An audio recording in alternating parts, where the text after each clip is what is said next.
Excuse my language, but to that I say ICE and the Trump administration. Recently, Chinese students abroad have been in the spotlight. At the University of California, Los Angeles, student Jamie Han made headlines after cursing out ICE and the Trump administration during her graduation speech. The crude language she used was intense, and it was clear she was speaking with genuine emotion and anger. Her outburst quickly made her famous. Some people online speculated she might have thought this would earn her favor with the communist sympathizers in the US, or the Chinese government's representatives. She seemingly didn't realize the trouble she was causing, as no country welcomes students who curse out its law enforcement agencies or its president, especially in the US today. While insulting ICE or even the president isn't technically illegal, it's bound to alert the US government and citizens. Some commentators asked if the US should continue to nurture people who harbor such anti-American sentiments. The comment section on social media exploded, with Chinese users suggesting that this woman perfectly exemplifies the phrase, being the bravest person in the safest place. Some pointed out that she shares one thing in common with both China and the US. She dares to insult the government, but in her case, it's always the US government. Others noted that UCLA has almost become an overseas branch of the Chinese Communist Party, judging by the expressions of the board members behind her, so it's not surprising that such a person was cultivated there. Jamie Han, a first-generation immigrant, claimed that she has obtained U.S. citizenship, which is why she wasn't afraid to speak out in this way. However, American commentators seem to have a different opinion. One U.S. social media user, Paul A. Zipula, called Han a U.S.-born Chinese actress, but accused her of being consumed by hatred. He stated she wants to see the country destroyed by illegal immigrants, and suggested she be deported back to China. Han is a Chinese-American actress with a degree in hating America. She wants our country to be ruined by illegals. Deport her back to China. Many American commentators noted, as long as the alumni are happy to contribute to her deportation. Xi Jinping, come get this idiot. She's all yours. Any project this anti-American loser is in should be boycotted. It's time to be aware of who America's enemies are and act appropriately. Imagine this girl cursing out the Chinese government at a ceremony in China. She would then pray to be in America for her freedom of speech. Don't forget the smug, self-righteous assholes behind her nodding and smirking. They facilitate the anti-American indoctrination from elementary school onward. Analysis suggests that Han, who claims to be a first-generation immigrant, was actually born in China. Her parents are likely to be local Communist Party officials or business people. Her words and actions hint at her family's background. California is home to many Chinese international students, and her performance seems to capitalize on the U.S. government's policy of canceling many Chinese students' visas. She presents herself as a voice for Chinese students, but it appears that her true motivation is to gain fame. She seems to think that having U.S. citizenship gives her the right to act however she pleases, which only exposes her ignorance. Her actions not only jeopardize her own future, but also risk ruining the dreams of many other young people. Chinese international students are already discriminated against because of their association with the Chinese Communist Party, and her influence could make their situation even worse. For Chinese students who have yet to set foot on U.S. soil, her performance is harmful. Rather than helping, she's actually causing them harm. Starting in mid-May 2025, Chinese students applying for U.S. visas began noticing irregularities in the appointment process. Educational consultants and visa agencies observed that although the U.S. had not officially announced suspending F-1 visa issuances, several embassy systems experienced issues, like cleared appointment schedules and closed appointment functions, with some regions unable to select new dates for appointments. In late May, several U.S. embassies in China suspended F-1 visa appointments, sparking widespread speculation about a complete suspension of visa issuances. Although the U.S. government did not officially announce a ban, several language schools and universities received notifications of dynamic scheduling adjustments, and some applicants received emails stating that their cases were temporarily suspended. At the same time, U.S. lawmakers and high-level officials sent signals indicating that the scrutiny of Chinese students would increase, especially those with backgrounds in sensitive fields like artificial intelligence, semiconductors, and aerospace. Some proposals also mentioned an immediate revocation mechanism, which caused significant anxiety among Chinese students in the U.S. On May 28th, Secretary of State Marco Rubio announced that the U.S. would begin actively revoking visas for Chinese students, focusing on individuals linked to the Chinese Communist Party or studying in key areas. Rubio added that the U.S. would strengthen security checks on all future visa applications from the People's Republic of China and Hong Kong. On May 30th, President Trump responded to reporters' questions, stating that the students would be fine and everything would work out. On June 18th, the U.S. State Department announced that it had resumed F, M, and J visa applications for international students. However, all applicants must now disclose their social media accounts for content review. The new policy applies to all social platforms, including WeChat, Weibo, and TikTok. Visa officers will focus on screening for any statements that oppose the U.S. government, culture, or institutions. Privacy settings labeled as friends only will be considered suspicious behavior. A U.S. Study Abroad Service website with ties to the Chinese Communist Party conducted a detailed analysis and published an article stating that the resumption of visa applications does not mean a relaxation of policies. Instead, it signals an upgrade in the U.S.'s value-based review in higher education. For example, Harvard University faced a freeze of $2.6 billion in federal funding due to its involvement in campus protests supporting terrorists, and international student admissions are also facing restrictions. In the past, the approval of an F1 student visa was seen as granting a formal permit to study in the U.S. However, under tightening rhetoric from the U.S. State Department, there have been instances where even valid F1 visa approvals did not guarantee entry. In some cases, students were told that their visas were void. The website also outlined 5 groups of people who are likely to be severely affected. 1. Chinese graduate students and doctoral students in the STEM fields. Technology majors are now considered a highly sensitive area. Under the current climate of heightened scrutiny, graduate and doctoral students from China in STEM, in science, technology, engineering, and mathematics fields, are explicitly classified as high-risk individuals. The U.S. Department of Homeland Security and the State Department have prioritized certain fields, including artificial intelligence, semiconductor and chip engineering, aerospace, quantum computing, and nuclear physics. These fields often intersect with national security or advanced military technology, making them highly sensitive.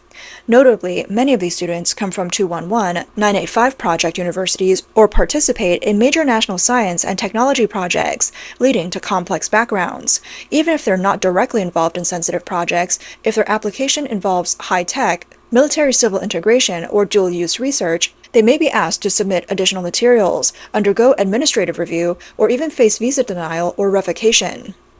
2. Chinese university students with military cooperation backgrounds. The U.S. government is intensifying background checks on students from universities with military-industrial ties, schools like Tsinghua University, the Chinese Academy of Sciences System, the Beijing University of Aeronautics and Astronautics, Harbin Institute of Technology, and Beijing Institute of Technology, which are also known as the Seven Sons of National Defense, along with their affiliated research institutions.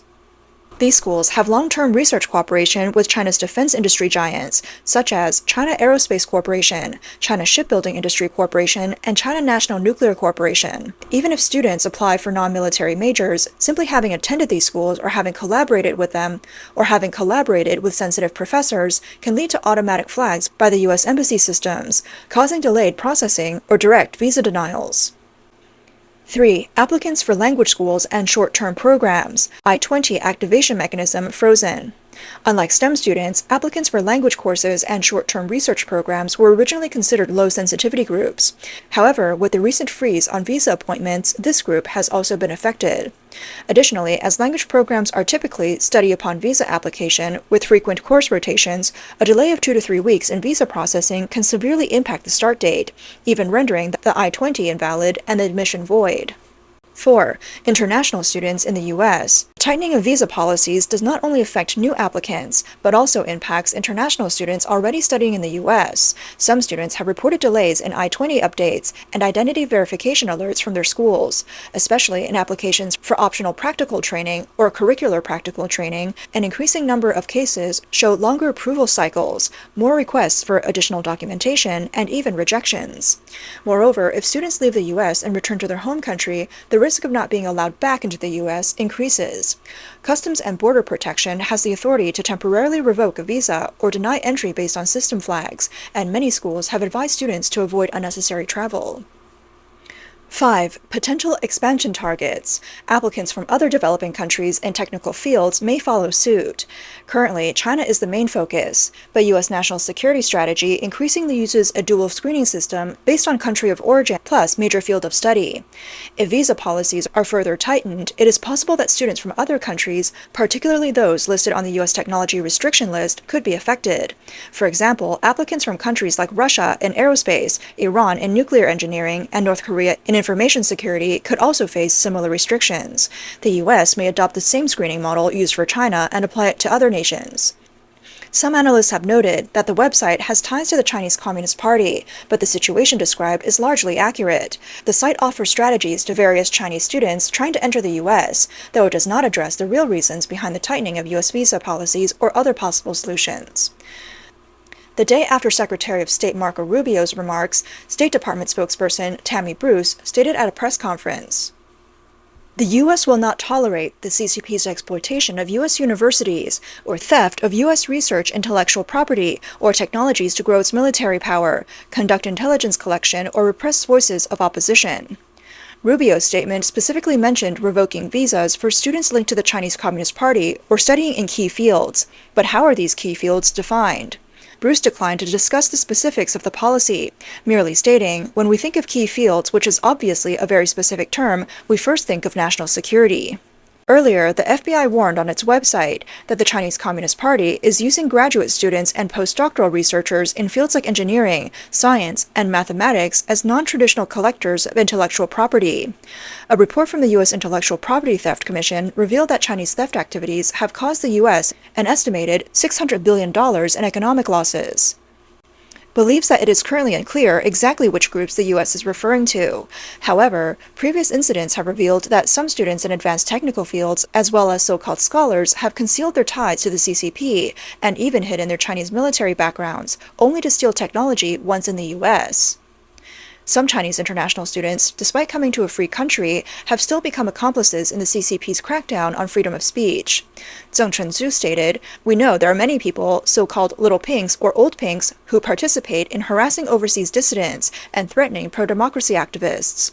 For example, during pro-democracy or religious group events in Los Angeles, Zheng found many pro-CCP individuals who were actively disrupting and sabotaging the gatherings. Many Chinese students have joined pro-CCP student associations and other organizations, spreading communist propaganda under the guise of studying abroad while participating in CCP activities in the U.S. Some even work as agents or spies for the CCP, collecting personal information on dissidents and spiritual groups, and in some cases, stalking, insulting, or threatening others. Zheng added, as the CCP expands its United Front operations overseas, infiltrates foreign countries, and suppresses dissent, many Chinese people may not realize the extent of the CCP's surveillance on overseas individuals. Even some parents are unaware that their children are working on behalf of the CCP in the U.S. In this context, it is absolutely necessary for the U.S. to conduct strict scrutiny of student visas and backgrounds. According to the U.S. Department of State, the CCP monitors Chinese international students and mobilizes them through organizations like the Chinese Students and Scholars Associations, CSSAs. Some CSSA branches in the United States have openly acknowledged receiving guidance, support, or funding from CCP consulates. These students have attempted to forcefully cancel events or speeches hosted by overseas dissenting groups, including activities held by practitioners of persecuted spiritual group Falun Gong. Data shows that there are approximately 277,000 Chinese international students in the U.S., with over 50,000 in California alone. Zheng Chunzu believes that the U.S. will not arbitrarily revoke all student visas. Those who are completely unconnected to the CCP, who follow U.S. laws and uphold freedom of speech and belief, and those who truly come to the U.S. to broaden their horizons need not be overly pessimistic.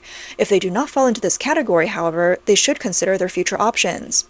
He said, since you've come to study in the U.S., you should engage in independent thinking and judgment. Even if you're not brave enough to stand up like those dissidents, at least you shouldn't become an accomplice to the CCP. The U.S. does not have a one-size-fits-all approach. It doesn't mean that all students from China will be denied visas or have their visas revoked. It is case by case, depending on the behavior of each individual. Tammy Bruce also mentioned at the press conference that a visa is not a right, but a privilege. She added, every visa adjudication is a national security decision, every single one of them. She further emphasized that both parents and students should be clear that the purpose of studying in the U.S. is to acquire skills, receive a better education, improve future life and career prospects, and fulfill dreams, not for any political purposes or radical ideas. In the early years, U.S. immigration laws explicitly prohibited Communist Party members from immigrating to the U.S. Although some regulations were adjusted after the Cold War, the law still states that anyone associated with the Communist Party or any totalitarian organization would be denied entry. This includes any branches or affiliated organizations linked to the Communist Party. The U.S. Citizen and Immigration Services, USCIS, also wrote on social media. If a foreigner violates the law, both their green cards and visas can be revoked. Some netizens have suggested that Jamie Han's performance might actually be helping the U.S., as the U.S. government will likely become more vigilant. They questioned how to handle such anti-American individuals who show their true colors once they gain U.S. citizenship. Should their citizenship be revoked? In fact, it's not too difficult. Given her mentality, if authorities were to carefully investigate her family background and the application materials given when her parents gained citizenship, there's a high likelihood that false information or misrepresentations could be found.